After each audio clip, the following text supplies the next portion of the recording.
يا هلا ويا مرحبا، مساكم الله بالخير يا مس الرضا والعفو والعافية من رب كريم. يلا تمسيهم وترضيهم وعن خلقه تغنيهم يا رب العالمين. أسأل الله يحفظنا ويحفظكم، يبارك لنا ولكم، يسعدنا ويسعدكم يا كريم يا جبار يا عزيز يا رحمن يا رحيم. اللهم نسألك العفو والعافية المعافاة الدائمة في الدين والدنيا والآخرة. عندنا اليوم يا حبايبي قصة جميلة جميلة جميلة، تكون درس لبعض النساء، تكون درس لبعض النساء، فعجبتني وقلت بقولها لكم اليوم. وش القصة؟ القصة يا حبايبي، هذا رجال ضعيف ضعيف، ومو مرجلها ضعيف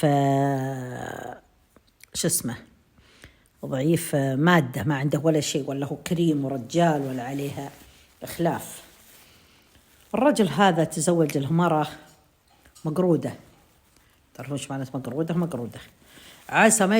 يا هلا ويا مرحبا، مساكم الله بالخير يا مس الرضا والعفو والعافية من رب كريم. يلا تمسيهم وترضيهم وعن خلقه تغنيهم يا رب العالمين. أسأل الله يحفظنا ويحفظكم، يبارك لنا ولكم، يسعدنا ويسعدكم يا كريم يا جبار يا عزيز يا رحمن يا رحيم. اللهم نسألك العفو والعافية المعافاة الدائمة في الدين والدنيا والآخرة. عندنا اليوم يا حبايبي قصة جميلة جميلة جميلة، تكون درس لبعض النساء، تكون درس لبعض النساء، فعجبتني وقلت بقولها لكم اليوم. وش القصة؟ القصة يا حبايبي، هذا رجال ضعيف ضعيف، ومو مرجلها ضعيف شو اسمه، ضعيف مادة، ما عنده ولا شيء، ولا هو كريم ورجال ولا عليها إخلاف. الرجل هذا تزوج له مرة مقرودة. تعرفون ايش معنى مقرودة؟ مقرودة عاسة ما. فكل ما قالها سوي ذا طارت فيها، انت ما عندك وانت ما تفعل. شوف العالم اللي جابين سيارات، واللي معهم جوالات، واللي معهم بيوت، واللي عندهم حلال، واللي واللي واللي واللي كلام كثير يعور الراس. قال أنا لو عندي ما قصرت عندك وابشري بالخير، بس أنا ما عندي. أنا من وين أجيب؟ قالت مو بشغلي، دبر نفسك. دائم الزن وصابر ساكت ساكت. ما يدرون فرج الله قريب وأمره نافذ وعلمه بادي. رضا الإنسان ولا ما رضى، اللي ما يرضى له الرضا، واللي يسخط له العذاب. اللي يرضى له الرضا، واللي يسخط له العذاب. المهم قام هذا الرجال يوم من الأيام قال بطلع عند أخوياه مجتمعين وبطلع أنا وياهم. فعلا طلع عند أخوياه وجلسوا يسولفون. قام الرجال يعزمون، فهو مسكين من ضمن الرجال. المهم المسكين عزم الرجاجيل، شكل قام يعزم من ضمن الرجاجيل، ما هو قاعد من بين الرجاجيل أو حرمة من بين الحريمات، عزم كلهم بيقول عساني على القوة. راح لمرته وقال يا بنت فلان بكرة عندي غداء وابي تسوين غداء. قالت طرار يبي ثوب كبك، طرار يبي ثوب كبك. قال يا بنت الحلال اذكر يلا صلي على النبي. قالت مصلية عليه قبل أشوف وجهك، أنت ما تستحي على وجهك، إن عاجزين نعيش وأنت كل يوم جايني تقولي فلان. قال أنا متاني جايز، أنا ما بعد عزمت. قالت وليش تعزم وأنت فقير عقيري يا الفقير يا الفاشل يا اللي. قال يا بنت أذكر يلا. رجاجيل واجتمعوا وتعزموا اللي ما يعرفون ظروفي، وأنا ماني قاعد من بين الرجاجيل معزم، أنا ماني برخمتك ولا لي بلد رخمك. قالت إلا أنت اللي فيك ما لا يخطيك، يا اللي فعلتك من ترك. شبت عليه. قال يا بنت الحلال سوي غدانا اليوم وبيزينها الله إن شاء الله وبيسنعها الله. قالت إن لا طلبنا شيء ما عطيتنا إياه وأنت حاطين ذبيحة. قال الضيف يجيب رزقه وأنت ما بعد جانا رزقك وبيجيت إن شاء الله رزقك. قالت لا والله ما سويه. يا بنت الحلال تفضحين عند المسلمين، يا بنت الأجواد، يا بنت الرجال. قالت أبد والله ما سويه لك. يحاول فيها. قالت والله ما سويه، أنا بدخل في غرفتي وإن كان قول دبوك طق علي بالك دخل فيني. يا بنت الناس قالت ماني مسوية للغداء، فقير وعقير وتبيني بوجهك أسوي الغداء. قال لا حول ولا قوة إلا بالله. أخذ التليفون اتصل فيه عمته أم مرته. سلام عليك، تمسيت بالخير يا خاله وشلون؟ قالت أبد الحمد لله. قال يا خاله أنا جاني خطار على قولتهم وبي أحس أسوي لهم عشاء، وبنت الصاك على نفسها معي تسوي. يوم طبخت زوجة عمتها الغداء وخلصت، قالت عاد تحضر وأنا بطلع. قالت لا عاد حضر غداء، رجست أنا بروح لبيتي. جاء الرجال بالمرة تحضرها لما كافرت ما عندها فيه يبيها. قالت لا. قال طيب قوم جهزي قهوة، جهزي شيء عاد الرجاجيل اللي عندي عاد احترميني عاد. قالت والله لما تجيب لي مثل ما عند فلانة وفلانة والله إنك ما تشوف مني ريق عسل حالي يا بنت الحلال، مع اني بحالي ولا مرت، بس الحين عاد تجمليني في الرجاجيل وخلصنا. قالت ما اقدر اجملك مرة. يقوم مساكين يروح يقهوي الرجاجيل شوي، يرجع المطبخ يحضر شوي. حضر غداهم وقعدوا الرجاجيل. في واحدة من ربعه يعرفه يا باخصة وفاهم من وضعه، بس ما يدري متهاوش انها مرته، لأنه بعد رجال مو بيحكي بمرته ولا يجيب طاري مرته. يوم خلصهم الغداء يقوم الرجال ذا خويه قال ايش فيك؟ يقوم راحوا الرجاجيل.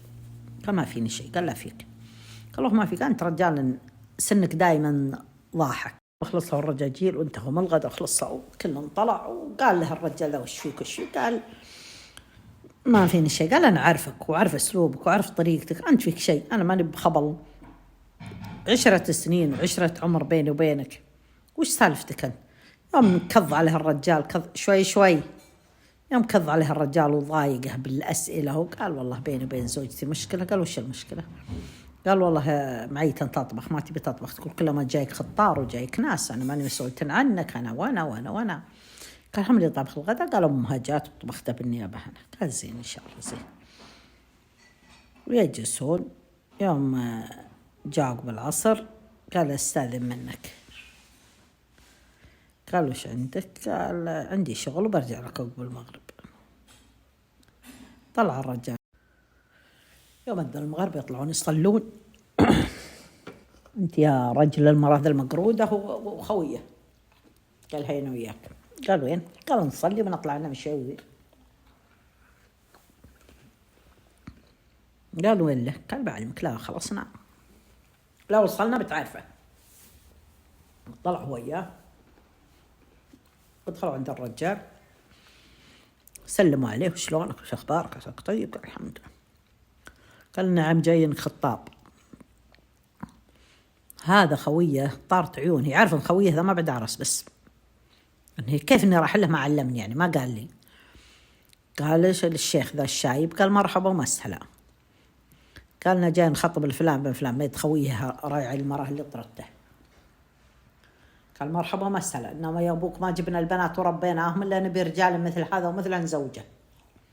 يقول هو ما قال لي راح يخطب. قام الرجال يناظر خويه انك يعني تقول بخطب لك، ولا يقدر يقول شيء عشان الرجال، ومع انبهت. شفت اللي انبهت؟ قال الرجال مرحبا ومسهلا والساعة مباركة، لكن عندي شرط. قال وش؟ قال استشيرها اخذ رايها. قال الرجال ذاك حياك الله من حقك. راح دخل لابوه. يوم دخل لابوه قال انت وش سالفتك؟ انت ليش تروح تخطب لي؟ انا قالك اخطب لي، انا بمرتي وبعيالي. قال ادري انك تبي مرتك وتبي عيالك، وانت رجال زين وانت رجال طيب وانت رجال فيك خير، واللي مثل هذه قشعها من جذورها، وهذه ما تستاهل انها تكون عندك انت. قال لي انك انت رجال حبيب ورجال قلبك طيب ورجال كريم ورجال واصل، وهذه مقروده. اللي ما تحب الضيف ما تحب ربها. الضيف ضيف الله، والكرم كرم الله، والخير خير الله. ما لنا في شيء، عندنا مسيرين ما لنا مخيرين. واليوم اقبل بالمره وخل هذيك خلها تروح، ما طلعت عندها لها وزعلها. طبعا أنا ما رجع عليهم لابوهم 3 جو. ذا يقول ليش تقول، وذا يقول لا اسكت ما عليك دخل، انت ما يستاهلك الا بنت رجال، انت تحشمك وتقدرك وتقوم بواجبك، هذه مو جمتن تسبدك. المهم دخلوا لابوه. يوم دخل قال له البركه يا ولدي على البركه، البنت موافقه ولا عندها مشكله. سكت وما قال شيء. هو الحين ما بعد فاق من الصدمه من يوم جاءوا عنده، دخل عليه وقال لها بن زوجك وهو منصدم الولد ما يدري وش الوضع. قال طيب أنا ما استعديت وأنا بستعد وأنا جاي أخطب، ولكني يعني البيت ما بعد جهزته، الأشياء ما بعد جهزتها، تونا العصر. قال لأبوه أبد ما عندنا بنت إلا سبيل الإهداء وبناديها لك وتسمع. نادى لأبو البنت وقال ها وش رأيت الرجال بياخذك اليوم عند اسمان عيبوت ولا؟ والرجال ما قالها بس أبوها. قالت له والله ما عندي مانع. قال الولد أنا ماني مستعد. قالت المهم إن الشايب صار ذاك الليل أن الرجل ما ياخذ، قال أنا ما استعديت، أنا ما سنعت، أنا ما حطيت لها مكان، أنا قال بناديها ونسألها، فعلا نادى، والبنت قالت أنت عندك بيت؟ قالت خلاص مش نبي غير البيت. استغرب من إن هذه صغيرة وعقلها راجح وهذه كبيرة ومرجوجة. قال يا بنت الحق خلينا نستعد. قالت وش تستعد فيه؟ ما في شيء تستعد، اللي فيه بيت عندك والباقي مسؤوليتي أنا اللي بسنعه. المهم انها راحوا البيت، دخلت. يوم دخل إلا المرأة كلامها ذرب، ولا المرأة كلامها مؤدب، ولا المرأة أخلاق، ولا المرأة شيء مو طبيعي، يعني مرأة كل المعاني. أمس ذاك الليل وعين خير، يوم أصبح قال ميد أنا بروح لعملي، وأنت عاد انتبه البيت وسول نفسك، لا إن شاء الله أرجع لك ونشوف عاد إن شاء الله نجيب باقي أغراضنا. الرجال في وظيفته ولا استاذن من الشركة ولا قال لهم اني بعرس، ولا دغ في هذا اللي يقول مثل يقول دغ دزه وبرك عليه، ما اعطاه فرصة حتى يفكر، وهو مقدي والله انه سوى شيء صح. قام انت يا الرجال يوم اصبح وقام، يوم صحى من النوم المرأة حاطة الدنيا وحطت الفطور ومسوت الخبز العراقي والدنيا، الحي ذا العين حياه، وكل ما قال كلمة قالت يا مرحبا يا نظر عيني، يا مرحبا يا بعد الدنيا، كلام هذه يناقض كلام ذيك، أما ذيك يناقض كلامها مرة، هذه دخلتها جنة وهذه دخلتها نار. يوم ما أصبح وافطر وخلاص، قالها بروح أعلمهم في الشغل، بس أقولهم تراني معرس وبي إجازة وبكم تسمحوا لي كم يوم عشان أتأقلم على زوجتي وزوجتي تتأقلم معي. قال زوجته الله يحفظك ويستر أمرك، الله يحفظك. فعلا طلع الرجال من زوجته، استودع الله نفسه وزوجته وقال أنا بروح، ولا رجعت إن شاء الله يكون خير. طلع راحوا للعمل، ويوم وصل الدوام على أساس يسوي شغله وياخذ إجازة، إنهم يسمحون له يعني إن أيام زواج يعطون أسبوع أسبوعين، يعني يعطونها على قولتهم إجازة يتمشى مرته ويتعرف عليها. المهم في العمل قامت المرأة وضفت البيت وشلت المواعين وبدأت تسوي غداها، شوي للباب يطق، جاءت وفتحت المرأة العروس الباب. يوم فتحت لذيك المرأة اللي داخله قالت معليش أنا جاية لبيتي، هذا البيت مأجر؟ قالت لا ما هو بمأجر. قالت من أنتي؟ شافت المرأة الشمحوطة اللي تهبل مسويها ربي تمريع في البيت، تمريع كانها غصن باب. يوم انهبلت والشعر طويل والوجه والشكل. قالت أنت من أنتي؟ قالت أنا زوجة صاحب البيت. قالت متزوج علي؟ أقبل الرجال.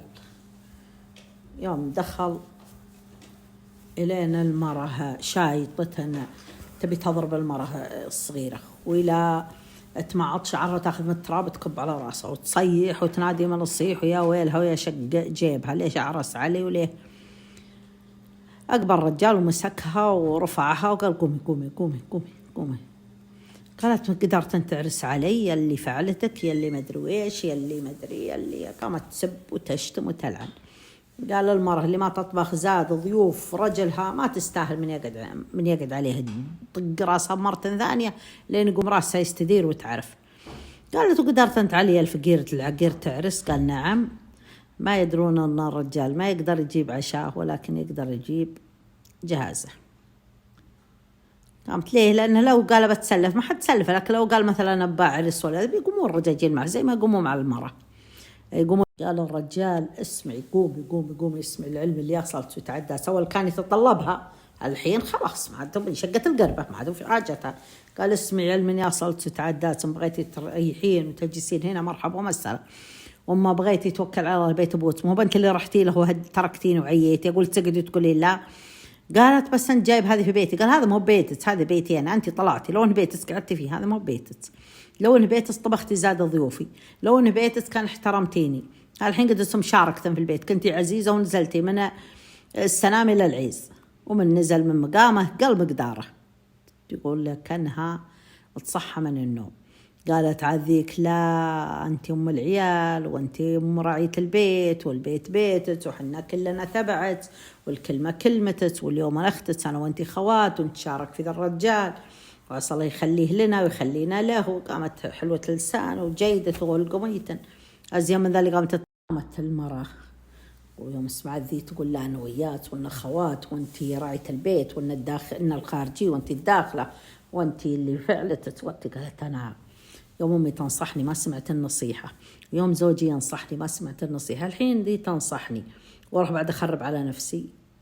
قامت وجلست عندهم يتنافش، كانها بسيستم ماخوذ أنا عشاها تناكخ. قال شوفي اسمعي وجع راس أنا ما أبي، مرة بتقديم محترمة نفسك ومرة بتقومي مثلها وبتسوي مثلها ولا فارقيني ما عاد بيت. لقيت واحدة أنا غنتني عنك قالت لا لا لا لا لا لا, لا يا أبو فلان ما يصلح. قال لعن أبو دارس أنت ما عشت اللي أنا عشته. قال حتى لو الكلمة الطيبة أفضل، السالفة الطيبة أحلى والعشرة الطيبة أحلى، واليوم هذه أم عيالك وبنت عمك وما أدري إيش من ذا الحدث. المهم لهم صفوا مع بعض وعاشوا مع بعض، وكل واحدة تقول عساني خدمة وطلع الديك أبو عرفن